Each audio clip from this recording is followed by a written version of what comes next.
Welcome to my channel రాళ్ళబండి వారి రుచులు. ఇవాళ మన స్పెషల్ ఏంటో తెలుసా? మజ్జిగ పులుసు.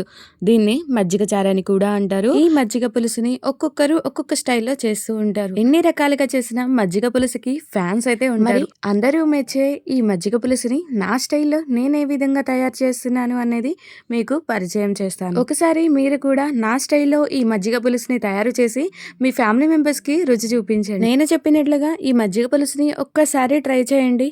డిఫరెంట్ టేస్ట్ ని మీరు ఆస్వాదిస్తారు. మరి ఇంకెందుకు ఆలస్యం, వీడియోలోకి వెళ్ళిపోదాము. దీనికి కావాల్సిన పదార్థాలు ఏంటో ఎలా తయారు చేసుకోవాలో ప్రిపేర్ చేస్తూ చెప్తాను, ఫాలో అయిపోండి. ముందుగా ఈ మజ్జిగ పులుసు కోసం ఫ్రెష్ గా ఉండే బచ్చల కూర కట్టను ఒకటి తీసుకోవాలి. అలాగే చిన్న సొర ముక్కను తీసుకోవాలి.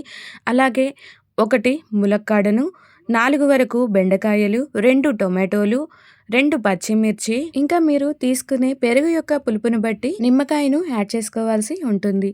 పెరుగు మీరు కొంచెం పుల్లగా ఉన్నది తీసుకున్నట్లయితే నిమ్మకాయ అవసరం లేదు, లేదా కమ్మటి పెరుగుని మీరు తీసుకున్నట్లయితే నిమ్మకాయ కంపల్సరీగా వేసుకోవాల్సి ఉంటుంది. చూసారు కదా మన మజ్జిగ పులుసులోకి ఏమేమి వెజిటబుల్స్ని యూజ్ చేస్తున్నామో. ఇప్పుడు దీనికి కావాల్సిన మసాలాలు ఏమేమి తీసుకుంటున్నాను, ఇవి ఎలా ప్రిపేర్ చేసుకోవాలి అనేది మీకు చూపిస్తాను, చూసేయండి. ముందుగా ధనియాలు 1.5 టేబుల్ స్పూన్ వరకు తీసుకుంటున్నాను. అలాగే పచ్చిపప్పు, పచ్చిశనగపప్పుని 2 టేబుల్ స్పూన్స్ వరకు తీసుకున్నాను. అలాగే బియ్యం వచ్చేసి 2 టేబుల్ స్పూన్స్, ఎండు కొబ్బరి పొడిని 2 టేబుల్ స్పూన్స్, అలాగే ఇందులోకి చిన్న అల్లం ముక్క 1 ఇంచ్ వరకు ఉంటుందండి, ఈ అల్లం ముక్కను తీసుకున్నాను. అలాగే మిరియాలు 1/2 టీ స్పూన్ తీసుకున్నాను. జీలకర్ర 1 టీ స్పూన్ వరకు యాడ్ చేస్తున్నాను. అలాగే ఇందులోకి 1 ఈన వరకు కరివేపాకు, 2 ఎండుమిర్చిని తీసుకున్నాను. మసాలాలన్నీ పక్కన పెట్టుకున్నాను. తర్వాత ఇందులోకి మెయిన్ ఇంగ్రీడియంట్ వచ్చేసి పెరుగు. నేను కమ్మటి పెరుగుని తీసుకున్నాను, అస్సలు పులుపు లేనిదండి, చాలా ఫ్రెష్ గా ఉంది నేను తీసుకున్న ఈ పెరుగును నేను 3/4 లీటర్ వరకు తీసుకున్నాను. అంటే 750 గ్రాముల వరకు ఈ పెరుగుని తీసుకున్నాను. అలాగే ఇంకొన్ని ఇంగ్రీడియంట్స్ ఉన్నాయండి, అవేంటో చూసేద్దాం, వచ్చేయండి. పసుపు, ఉప్పు.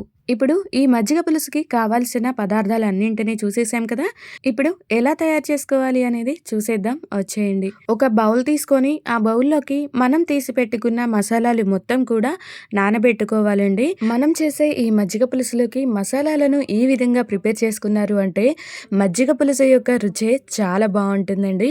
మజ్జిగ పులుసుని ప్రాంతాలని బట్టి అలానే ఇంటింటిని బట్టి కూడా రుచి మారుతూ ఉంటుంది, రకరకాలుగా చేస్తూ ఉంటారు.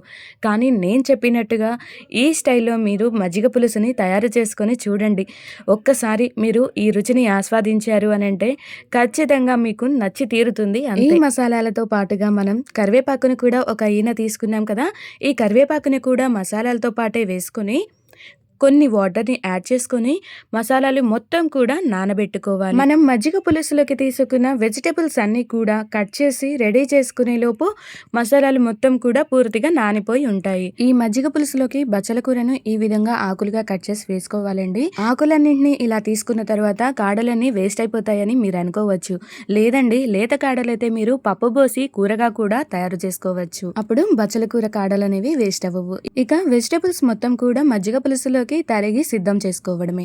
చూసారు కదా మనం తీసుకున్న వెజిటబుల్స్ మొత్తం కూడా ఏ విధంగా తరిగి పెట్టుకున్నామో. బచ్చల కూరని ఇలా ఆకులుగా కట్ చేసి పెట్టుకుంటే సరిపోతుంది. వాష్ చేసి పక్కన పెట్టుకోండి. బచ్చల కూర చూసారా ఎంత ఫ్రెష్గా ఉందో, ఇంత ఫ్రెష్గా ఉంటేనే మజ్జిగ పులుసు చాలా రుచిగా ఉంటుందండి. ఇక మిగిలిన వెజిటబుల్స్ని కూడా ఏ విధంగా కట్ చేశాను అనేది చూసేయండి. టమాటా ముక్కలు చూసారా పల్చగా బారు ముక్కలుగా కట్ చేశాను. అలాగే బెండకాయ ములక్కాడ ముక్కల్ని బారు ముక్కలుగా కట్ చేశాను. పచ్చిమిర్చిని ఇలా చీలికలుగా కట్ చేశాను. సొర ముక్కను ఇలా చిన్న ముక్కలుగా కట్ చేశాను. వెజిటబుల్స్ మొత్తాన్ని కూడా ఈ విధంగా కట్ చేసిన తర్వాత పెరుగును కూడా ఈ విధంగా చిలికి పక్కన పెట్టుకోవాలి. మజ్జిగ పులుసులోకి కావాల్సిన మజ్జిగ అలానే వెజిటబుల్స్ అన్నీ కూడా మనకి పూర్తిగా సిద్ధమైపోయాయి. ఇవన్నీ సిద్ధం చేసుకునే లోపు మనకి ముందుగా మనం నానబెట్టుకునే మసాలాలన్నీ కూడా మంచిగా నానిపోయి ఉంటాయండి. ఇప్పుడు వీటి మొత్తాన్ని కూడా ఒక మిక్సీ జార్ తీసుకొని అందులోకి వాటర్తో సహా ఈ మసాలాలు మొత్తం కూడా వేసుకొని గ్రైండ్ చేసుకుందాము. ఇప్పుడు చూసేయండి మనం మసాలా పేస్ట్ని ఏ విధంగా సిద్ధం చేసుకున్నాము అనేది. మనం గ్రైండ్ చేసుకున్న తర్వాత మసాలా పేస్ట్ అనేది ఈ విధంగా సిద్ధమైపోయిందండి. ఈ టెక్స్చర్ వచ్చే విధంగా మీరు మసాలా పేస్ట్ని అయితే గ్రైండ్ చేసుకోవాలి. తర్వాత మజ్జిగ పులుసుని తయారు చేసుకోవడానికి వీలుగా ఒక పాత్రని పెట్టుకోవాలి. తర్వాత ఇందులోకి 2 టేబుల్ స్పూన్స్ వరకు ఆయిల్ని యాడ్ చేసుకోవాలి. ఆయిల్ కొంచెం వేడెక్కిన తర్వాత 1 లేదా 2 వరకు ఎండుమిర్చిని ఇలా సన్నని ముక్కలుగా కట్ చేసి వేసుకోవాలి. ఈ ఎండుమిర్చి అనేది వేగిపోయిన తర్వాత ఇందులోకి మనం పోపు దినుసుల్ని కూడా యాడ్ చేసుకుందాము. 1 టేబుల్ స్పూన్ వరకు. ఈ పోపు దినుసులు అనేవి మాడకుండా వేయించుకోవాలండి. దీనికోసం మనం స్టవ్ని మీడియం ఫ్లేమ్లో పెట్టుకుంటే సరిపోతుంది. ఇలా పోపు దినుసులు మొత్తం కూడా గోల్డెన్ కలర్లోకి వచ్చే విధంగా వేయించుకున్న తర్వాత ఇందులోకి మిగిలిన ఇంగ్రీడియంట్స్ను కూడా యాడ్ చేసుకుందాము. అవేంటో చూసేయండి. ముందుగా మనం ముక్కలుగా కట్ చేసుకున్న వెజిటబుల్స్ ఉన్నాయి కదా, వాటిని 1 by 1 ఇందులోకి యాడ్ చేద్దాము. మీకు ఒక చిన్న రిక్వెస్ట్ అండి, వీడియోని ఎక్కడ స్కిప్ చేయకుండా చివరి వరకు చూడండి. అప్పుడే మీకు వీడియోలో ఉన్న రెసిపీ అనేది పర్ఫెక్ట్గా అర్థమవుతుంది. అలాగే మీరు రెసిపీని తయారు చేసుకునేటప్పుడు చాలా ఈజీగా క్విక్గా కూడా తయారు చేసుకోవచ్చు. ఈ రెసిపీ మీకు నచ్చినట్లయితే చూసి వెళ్ళిపోకుండా ఒక చిన్న లైక్ ఇచ్చి ఛానల్ని సబ్స్క్రైబ్ చేసుకోవడం మాత్రం అస్సలు మర్చిపోవద్దు. ఈ వీడియోలో ఉన్న రెసిపీ మీకు నచ్చినట్లయితే మీ ఫ్రెండ్స్ అండ్ ఫ్యామిలీ మెంబర్స్కి షేర్ చేయడం మాత్రం మర్చిపోవద్దు. ఎందుకంటే మీరిచ్చే ఈ సపోర్ట్ మా ఛానల్కి చాలా అవసరం. మా ఛానల్ ఇంకాస్త ముందుకెళ్ళడానికి. అలాగే మన ఛానల్లో చాలా రకాల రెసిపీస్ని పోస్ట్ చేసాము. చాలా క్విక్గా ఈజీగా అందరికీ అర్థమయ్యే విధంగా ఉంటాయి మన ఛానల్లో రెసిపీస్ అన్నీ కూడా. బిగినర్స్ అలానే బ్యాచిలర్స్ కూడా చాలా ఈజీగా ఇంట్లోనే ఎంతో రుచికరమైన వంటను ప్రిపేర్ చేసుకునే విధంగా ఒకసారి ఛానల్ని విజిట్ చేసి అందులో ఉన్న వీడియోస్ని కూడా ఒకసారి చూసేయండి. ఇప్పుడు వీడియోలోకి వెళ్ళిపోదామండి. మనం ఆయిల్ని వేసి పోపును సిద్ధం చేసుకున్న తర్వాత కట్ చేసి పెట్టుకున్న వెజిటబుల్స్ మొత్తం కూడా వేసుకున్నాం కదా, ఇక ఫ్యూ మినిట్స్ ఇలా వదిలేసి మూతని పెట్టుకొని తర్వాత ఒకసారి కలుపుకోవాలి. అలానే ఒక ఫ్యూ మినిట్స్ మళ్ళీ వదిలేసి మళ్ళీ మధ్యలో ఇలా కలుపుతూ ఉంటే ముక్కలు అనేవి ఈజీగా మగ్గిపోతాయి. ముక్కలు మనకు ఒక 40% వరకు మగ్గిపోయాయండి.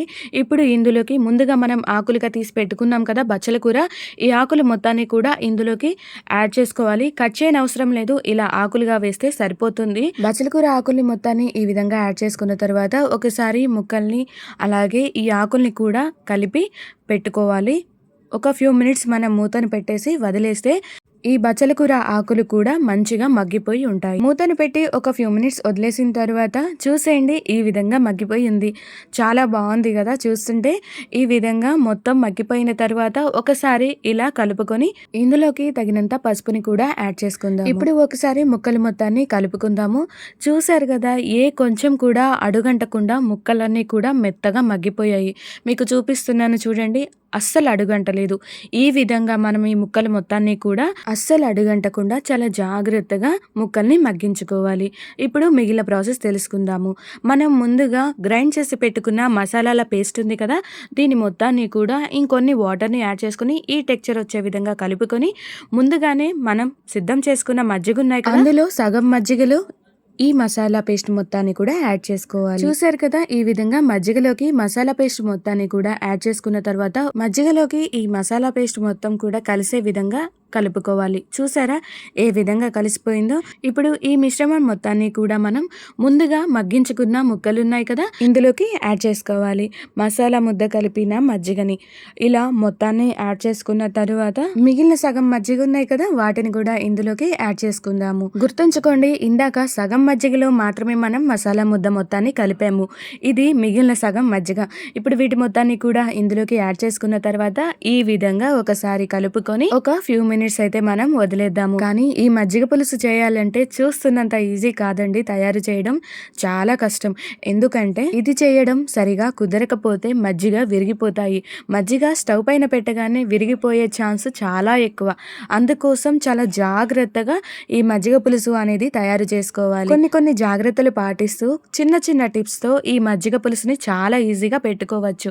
అందుకోసమే మీకు ఈ మజ్జిగ పులుసుని ఎక్కడా కూడా చిన్న ఇంగ్రీడియంట్ కూడా మిస్ అవ్వకుండా, చిన్న స్టెప్ కూడా మిస్ అవ్వకుండా ఈ వీడియోని చేసి పోస్ట్ చేస్తున్నాను. బాగా మగ్గిన వెజిటబుల్స్ మొత్తంలోకి ఇలా మజ్జిగను యాడ్ చేసుకున్న తర్వాత ఒకసారి కలుపుకొని మూతను పెట్టుకొని ఒక ఫ్యూ మినిట్స్ వదిలేసిన తర్వాత చూసారా ఏ విధంగా మనకి మజ్జిగ అనేవి తెరులుతూ ఉన్నాయో. ఈ విధంగా తెరులుతూ ఉండాలండి. కానీ పొంగు మాత్రం పైకి వచ్చే విధంగా కాకుండా చాలా జాగ్రత్తగా కేర్ఫుల్గా మజ్జిగ అనేవి కొంచెం సేపు తెరలనివ్వాలి. ఇలా మజ్జిగ పులుసు తెలుతున్న సమయంలోనే ఒకసారి కలుపుకొని ఇందులోకి ముందుగా మనం తీసుకున్న నిమ్మకాయ ఉంది కదా, ఆ నిమ్మరసం మొత్తాన్ని కూడా ఇందులోకి వేసుకోవాలి. చెప్పాను కదా, పెరుగు తీయగా ఉంటేనే నిమ్మకాయ అనేది మీరు యాడ్ చేసుకోండి. పెరుగు పుల్లగా ఉంటే మాత్రం మీరు నిమ్మరసాన్ని యాడ్ చేయని అవసరం లేదు. ఇది ఖచ్చితంగా గుర్తుంచుకోవాల్సిన విషయం. అలాగే ఇందులోకి మీరు ఖచ్చితంగా గుర్తుంచుకోవాల్సింది, అలానే టిప్గా కూడా మీకు ఉపయోగపడేది ఏంటి అని అంటే, ఇందులోకి మనం స్టార్ట్ చేసిన దగ్గర నుంచి ఇప్పటి వరకు కూడా సాల్ట్ అనేది మనం ఎక్కడా వేయలేదు. ఈ మజ్జిగ పులుసులోకి సీక్రెట్ టిప్ అంటే ఇదే. సాల్ట్ అనేది మనం స్టార్టింగ్లోనే వేసినట్లయితే మజ్జిగ అనేవి వక్కలుగా మొత్తం విరిగిపోతాయి. అలా కాకుండా మనం సాల్ట్ ఎప్పుడు వేయాలో అదే టైంలో వేస్తేనే ఈ మజ్జిగ పులుసు అనేది పర్ఫెక్ట్గా కుదురుతుంది. అందుకే ఈ చిన్న సీక్రెట్ టిప్స్ని పాటిస్తూ ఈ మజ్జిగ పులుసుని చేస్తేనే పర్ఫెక్ట్గా కుదురుతుంది. లేదు అనంటే ఈ మజ్జిగ పులుసు తయారు చేయడం అనేది చాలా కష్టం అండి. అందరికీ రాదు, వక్కలుగా విరిగిపోయి ఉంటుంది. అందుకోసం ఈ విధంగా వీడియోని ఫాలో అయ్యి మీరు కూడా అందరికీ నచ్చే ఎంతో రుచికరమైన ఈ మజ్జిగ పులుసుని తయారు చేసి రుచి చూడండి. మనం ఇంగ్రీడియంట్స్ అన్ని యాడ్ చేసుకున్న తర్వాత, మజ్జిగ కూడా తెరులుతున్న తర్వాత, మనం నిమ్మకాయని యాడ్ చేసిన తర్వాత మాత్రమే సాల్ట్ని యాడ్ చేయాల్సి ఉంటుంది. అది మీ రుచికి తగినంత మీరు యాడ్ చేసుకోండి. అలాగే ఇందులోకి కొంచెం కరివేపాకును కూడా యాడ్ చేసుకుందాము, 2 ఈనెల వరకు. అలాగే ఇందులోకి సన్నగా తరిగి పెట్టుకున్న కొత్తిమీరను కూడా కొద్దిగా యాడ్ చేసుకోండి. చూసారు కదా, మన మజ్జిగ పులుసు అనేది ఎంత బాగా కుదిరిందో, ఎంత రుచిగా ఉంటుందో తెలుసా. మంచి సువాసన అయితే వస్తుందండి ఇది మరుగుతున్న సమయంలో. ఈ విధంగా మజ్జిగ పులుసుని తయారు చేసుకోండి. మీకు మజ్జిగ పులుసు కొంచెం చిక్కగా ఉంది అని మీకు అనిపిస్తే ఇంకొన్ని వాటర్ని అయితే మీరు యాడ్ చేసుకోవాల్సి ఉంటుంది. తర్వాత ఇందులోకి ఒక 1/2 టీ స్పూన్ వరకు ఇంగువని కూడా యాడ్ చేసుకుందాము. ఈ ఇంగువ అనేది ఆరోగ్యానికి చాలా మంచిది, అలానే మంచి సువాసన కూడా ఉంటుంది మనం చేసుకునే ఈ రెసిపీకి. ఖచ్చితంగా ఇంగువని కూడా ఇలా యాడ్ చేసుకున్న తర్వాత ఒకసారి ఇలా మొత్తాన్ని కలుపుకొని ఒక ఫ్యూ మినిట్స్ మనం స్టవ్ పైన మరిగించుకోవాలి. చూసారు కదా, ఒక ఫ్యూ మినిట్స్ తర్వాత మన మజ్జిగ పులుసు అనేది ఈ విధంగా మరిగిపోతూ ఉంటుంది. ఒక ఫ్యూ మినిట్స్ తర్వాత ఇలా మరుగుతూ ఉన్న సమయంలో ఒకసారి గంటతో ఇలా కలుపుకొని చూసుకోవాలి ముక్కలు అనేవి పర్ఫెక్ట్గా ఉడికిపోయాయా లేదా అనేది.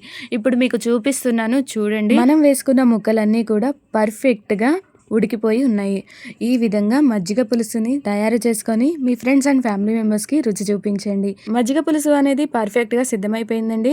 వేడి అన్నంతో ఇక సర్వ్ చేసుకోవడమే. ఈ వీడియో మీకు నచ్చినట్లయితే లైక్ చేయండి, షేర్ చేయండి, కామెంట్ చేయండి. మరెన్నో వీడియోస్ కోసం మా ఛానల్ సబ్స్క్రైబ్ చేసుకోవడం మాత్రం అస్సలు మర్చిపోవద్దు. Thank you.